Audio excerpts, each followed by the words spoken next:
Damien Brunet claqua la porte de l'appartement si fort que la photo encadrée de lui et Léa s'écrasa au sol, le verre s'éparpillant sur le carrelage. « Tu fais ça maintenant ?» Léa restait immobile dans la cuisine, une main pressée contre son ventre, l'autre agrippant le plan de travail en granit.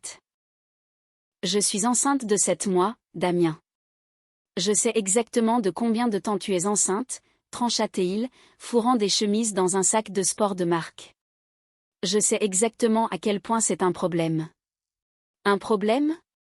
Sa voix se brisa. « C'est notre enfant.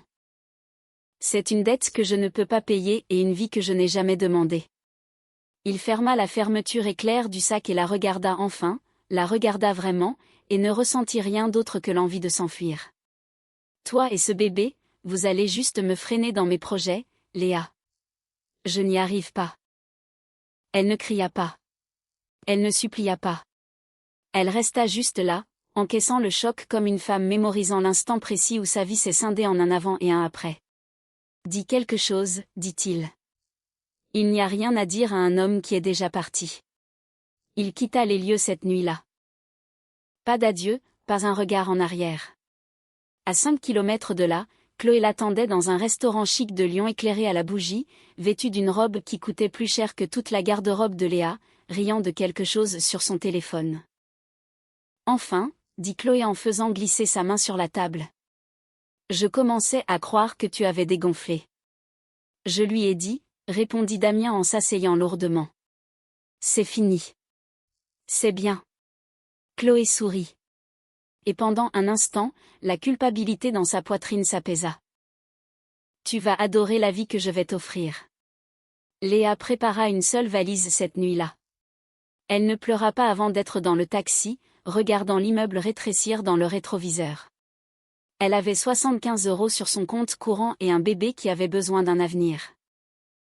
Tu vas t'en sortir, murmura-t-elle à son ventre, plus comme une prière qu'une promesse. Je te promets que tu vas t'en sortir. Elle emménagea dans la chambre d'amis d'une cousine, prit tous les horaires de travail qu'elle pouvait trouver et rationna chaque euro comme si c'était le dernier. Quelques semaines après le départ de Damien, elle se tenait dans la file d'attente d'un supermarché, comptant des pièces pour une boîte d'œufs et une brique de lait. La caissière annonça le total.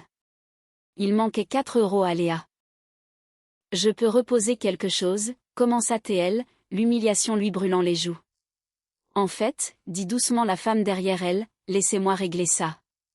Léa se retourna, surprise. Je ne pourrais pas accepter. S'il vous plaît, vous êtes rayonnante. Laissez une vieille femme faire un geste de gentillesse aujourd'hui. Léa la remercia, la gorge serrée, et en sortant, quelque chose la poussa à s'arrêter devant le présentoir du loto près de la porte. Elle n'avait jamais joué de sa vie. Cela semblait stupide, presque embarrassant, de se tenir là, enceinte et fauchée, en achetant un ticket avec de l'argent qu'elle n'avait pas les moyens de dépenser. Mais quelque chose, de l'entêtement peut-être, ou une lueur d'espoir qu'elle refusait de laisser mourir, poussa 2 pièces sur le comptoir. Un flash, s'il vous plaît, dit-elle. Elle n'y repensa plus avant 3 jours, assise sur le bord du canapé convertible de sa cousine, vérifiant les numéros sur son téléphone presque par réflexe. Elle les lut une fois, puis une seconde. Ses mains se mirent à trembler. « Oh mon Dieu !» murmura-t-elle. « Oh mon Dieu !» Elle appela le numéro au dos du ticket le lendemain matin, certaine qu'il y avait une erreur, que l'univers ne fonctionnait pas ainsi pour les femmes comme elle. Mais il n'y avait pas d'erreur. Léa Brunet, future mère célibataire, avec 75 € à son nom, venait de gagner le gros lot national, 42 millions d'euros. Elle s'assit sur le sol de la chambre de sa cousine et pleura d'une manière qu'elle ne s'était pas autorisée depuis la nuit où Damien était parti. Pas vraiment de joie, mais de quelque chose de plus grand. Ce sentiment étrange et vertigineux d'une porte qui se claque et d'une autre qui s'ouvre en grand durant le même mois. 3 semaines plus tard, vêtue simplement d'un ensemble bleu marine, son ventre arrondi bien visible sous son blazer, Léa se tenait sur une estrade devant des officiels et un mur de caméras de télévision, tenant un chèque de la taille d'une porte. « Je veux que mon enfant sache, dit-elle, la voix tremblante mais assurée, que même quand tout s'effondre, on peut encore construire quelque chose de magnifique avec les morceaux. » La salle éclata en applaudissements. Les journalistes criaient des questions. Les flashs crépitaient comme des éclairs. À l'autre bout de la ville, dans le même restaurant où il avait annoncé à Chloé que tout était fini, Damien était assis devant une assiette de pâtes qu'il ne pouvait plus vraiment se permettre, écoutant à moitié Chloé se plaindre d'un sac de créateur qu'elle voulait. La télévision fixée au-dessus du bar zappait entre les chaînes jusqu'à s'arrêter sur les informations régionales. La fourchette de Damien glissa de ses doigts et tinta contre l'assiette. La voix de la présentatrice monta en intensité. Dans un incroyable retournement de situation, Léa Brunet vient de réclamer le plus gros gain de l'histoire du département. La caméra zooma sur son visage, radieux, en larmes, vivante d'une manière qu'il n'avait pas vue depuis des mois. Léa Brunet, répéta l'animatrice, 29 ans et enceinte de 7 mois, déclare qu'elle prévoit de créer une fondation pour soutenir les mères célibataires dans toute la France. Le montant sur le chèque géant remplit l'écran. Damien devint livide. Ses mains devinrent glacées. Damien, la voix de Chloé semblait très lointaine. Damien, n'est-ce pas elle? Il ne pouvait pas parler. Il ne pouvait plus respirer. La femme qu'il avait qualifiée de fardeau, la femme dont il s'était détourné sans un seul regard en arrière, se tenait sur une scène comme l'une des personnes les plus riches du pays. Et elle portait toujours son enfant. Damien ne dormit pas cette nuit-là.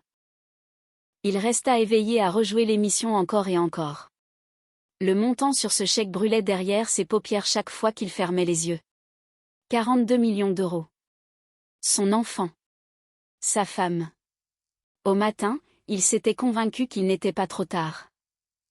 Je dois l'appeler, marmonna-t-il en faisant les 100 pas dans la cuisine de Chloé.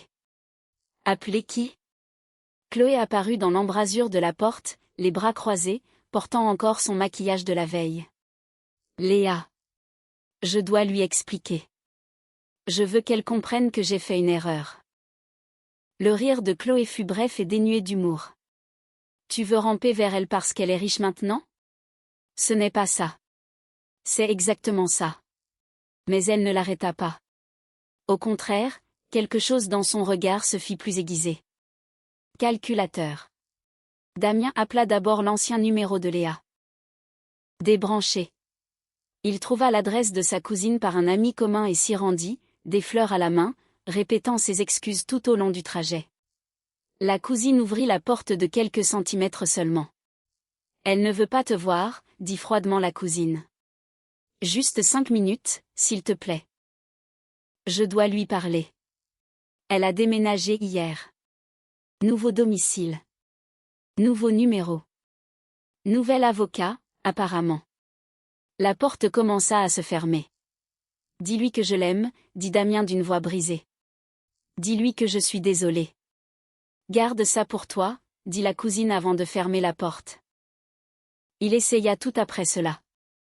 Des fleurs envoyées à toutes les adresses qu'il pouvait trouver revenaient non ouvertes, la petite carte toujours scellée. Des messages laissés sur tous les numéros qui auraient pu l'atteindre restaient sans réponse. Une lettre envoyée au cabinet de son avocat ne reçut aucun accusé de réception. Léa avait construit un mur autour d'elle, brique par brique, et Damien restait à l'extérieur, frappant inutilement. Elle finira par changer d'avis, se disait-il, bien que les mots lui semblaient plus creux à chaque fois qu'il les prononçait. Elle le doit. Nous sommes toujours mariés. C'est toujours mon bébé. Mais les semaines passèrent et le silence ne fut jamais rompu.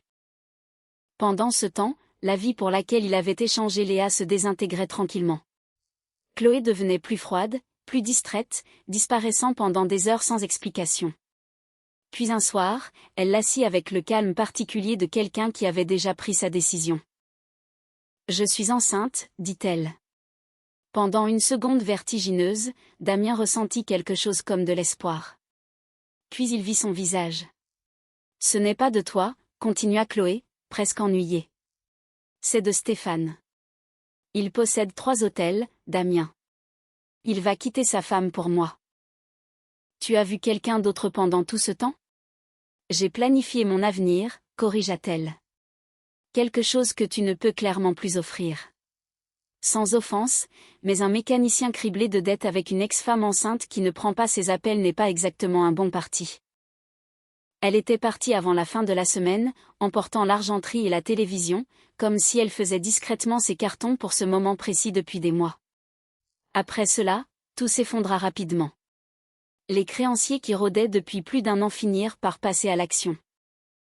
Sa voiture fut saisie devant son immeuble, emmenée sur un plateau sous le regard de ses voisins. Son compte bancaire, déjà presque vide, fut bloqué et vidé par décision de justice. L'appartement suivit 2 mois plus tard. Un avis d'expulsion scotché sur la porte, ses affaires empilées sur le trottoir par l'équipe du propriétaire. Ce n'est pas en train d'arriver, dit Damien à personne, debout au-dessus d'un carton de ses propres vêtements sur la pelouse d'un étranger. Ça ne peut pas arriver. Mais c'était la réalité.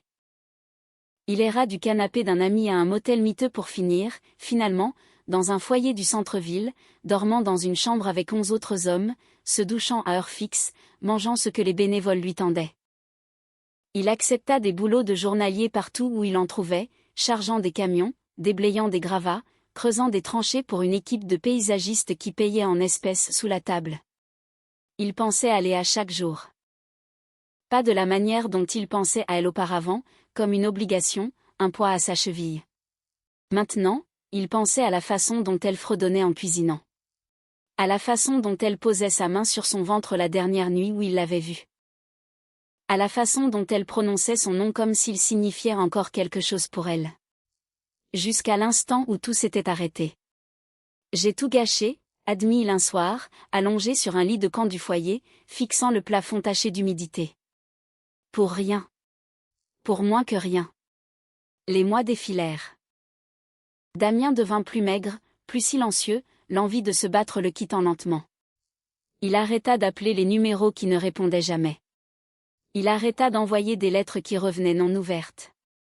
Il se dit qu'il avait fait la paix avec tout ça. Puis, un mardi ordinaire, l'équipe d'Espace Vert avec laquelle il travaillait depuis 2 semaines monta dans une camionnette avant l'aube et l'emmena au-delà des limites de la ville, vers une adresse qu'il ne reconnaissait pas. Gros chantier aujourd'hui, dit le contremaître en lui lançant une paire de gants. Un domaine privé.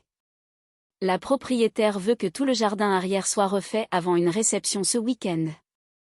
Garde la tête baissée, fais ton travail, ne pose pas de questions. La camionnette franchit des portails en fer si haut qu'ils masquaient le soleil du matin. Damien descendit, traînant des sacs de terreau vers l'entrée latérale, la sueur trempant déjà sa chemise sous la chaleur précoce. La maison devant lui était énorme. Pierre blanche, étaillée au millimètre, une fontaine gargouillant doucement dans une allée circulaire bordée de voitures de luxe. Il n'y prêta pas beaucoup attention. Juste un autre travail, un autre domaine appartenant à des gens dont les vies n'avaient jamais été brisées comme la sienne. Puis il l'entendit. Le ronronnement sourd d'un moteur approchant derrière les portails. Les pneus crissant sur le gravier se rapprochaient. Damien se redressa, essuyant la sueur de ses yeux, jetant un coup d'œil vers l'allée plus par habitude que par curiosité. Les portails de fer commencèrent à s'ouvrir. Un SUV noir élégant entra, les vitres teintées, le moteur ronronnant doucement alors qu'il s'immobilisait directement devant l'entrée principale, juste en face de lui. La portière arrière s'ouvrit. Tout le corps de Damien se figea. Une femme descendit du véhicule et pendant un instant, Damien oublia comment respirer. Léa. Elle ne ressemblait en rien à la femme qu'il avait laissée dans cet appartement exigu et pourtant elle était tout à fait elle-même. Plus assurée maintenant, vêtue simplement mais avec une confiance tranquille qui semblait émaner de quelque chose de plus profond que ce que l'argent peut acheter. Blotti contre sa poitrine, enveloppé dans une couverture douce, se trouvait un bébé. Leur bébé. Une petite fille avec une mèche de cheveux noirs dormant paisiblement contre l'épaule de sa mère. Léa, souffla Damien, le sac de terreau glissant de ses mains et frappant le gravier avec un bruit sourd. Elle se tourna au son de son nom et pendant une seconde insupportable, ses yeux rencontrèrent les siens. La reconnaissance traversa son visage. Le choc, puis quelque chose de plus froid, de plus dur prit place. Léa, attends. Il bougeait avant de s'en rendre compte. Traversant l'allée d'un pas trébuchant, passant devant les autres ouvriers qui s'étaient arrêtés pour regarder, passant devant le garde de sécurité qui vit le visage de Léa et s'avança avant qu'elle ne lève une main pour l'arrêter. « Tout va bien » dit-elle calmement. Laissez-le parler. Damien l'atteignit et s'effondra à genoux sur le gravier, juste là, devant la fontaine, devant l'équipe, devant tout le monde. Il s'en fichait. Léa, s'il te plaît, dit-il, la voix se brisant. Je sais que je ne mérite pas 5 minutes de ton temps. Je sais ce que j'ai fait, mais j'ai changé. Je te jure que j'ai changé. J'ai tout perdu, l'appartement, la voiture, tout. Et chaque jour, j'ai compris un peu plus ce que j'avais jeté. Je veux être là pour elle. Il regarda le bébé, les larmes brouillant sa vue. Pour toi. S'il te plaît, donne-moi juste une chance d'être un vrai mari, un vrai père. Léa ne bougea pas. Elle resta là, le bébé s'agitant légèrement contre son épaule, et regarda l'homme agenouillé dans le gravier. L'homme qui lui avait dit un jour qu'elle et son enfant à naître le freinaient. Relève-toi, Damien, finit-elle par dire. Il le fit, lentement, l'espoir vacillant de manière instable dans sa poitrine. Tu n'es pas parti parce que nous étions pauvres, dit Léa, sa voix calme, presque douce, ce qui d'une certaine manière rendait les choses pires. Tu es parti parce que tu croyais que je valais moins que tes rêves. Tu as regardé une femme enceinte qui n'avait rien à t'offrir et tu as décidé qu'elle ne valait pas la peine de rester. C'est ce que tu étais, Damien. L'argent n'a pas changé cela. Il n'a fait que le révéler à moi, à tout le monde, et à toi-même apparemment un peu trop tard. Je sais, chuchota Théil. Je le sais maintenant. Le loto a changé mon compte en banque, continua Théel. Il n'a jamais changé mes valeurs. Je suis la même femme que celle que tu as abandonnée. Je crois toujours en la loyauté. Je crois toujours qu'une famille se soutient, surtout quand les temps sont durs, pas seulement quand tout est facile. Tu n'y as pas cru, pas quand c'était important. Je peux apprendre à y croire, dit-il désespérément. Donne-moi juste une chance. Léa l'étudia pendant un long moment, et pendant cet instant, Damien se laissa espérer, vraiment espérer, que la porte n'était pas totalement fermée. Puis elle secoua la tête doucement, presque tristement. Non, dit-elle. Je ne te hais pas, Damien. Je ne suis pas là pour me venger, et je ne cherche pas à te punir. J'espère que tu trouveras ton chemin vers quelque chose de meilleur, mais ce chemin ne passe pas par moi et il ne passe pas par elle. Elle regarda le bébé, ajustant la couverture avec une aisance habituelle. Elle va grandir en sachant qu'elle est aimée totalement. Elle va grandir en regardant sa mère construire quelque chose de réel. C'est le seul héritage qui compte et je l'ai construit sans toi. Léa, au revoir Damien. Elle se tourna et marcha vers la maison sans se presser, ses talons claquant doucement contre les marches de pierre, le bébé se rendormant contre son épaule. Elle ne regarda pas en arrière, pas une seule fois. Le garde de sécurité s'interposa entre Damien et l'entrée, sans méchanceté, mais de manière définitive, comme une porte se ferme sur une pièce où l'on n'est plus le bienvenu. Les portails de fer commencèrent à se refermer derrière elle, lents et silencieux, scellant l'allée, la fontaine, la vie qu'elle avait construite, le laissant dehors pour de bon.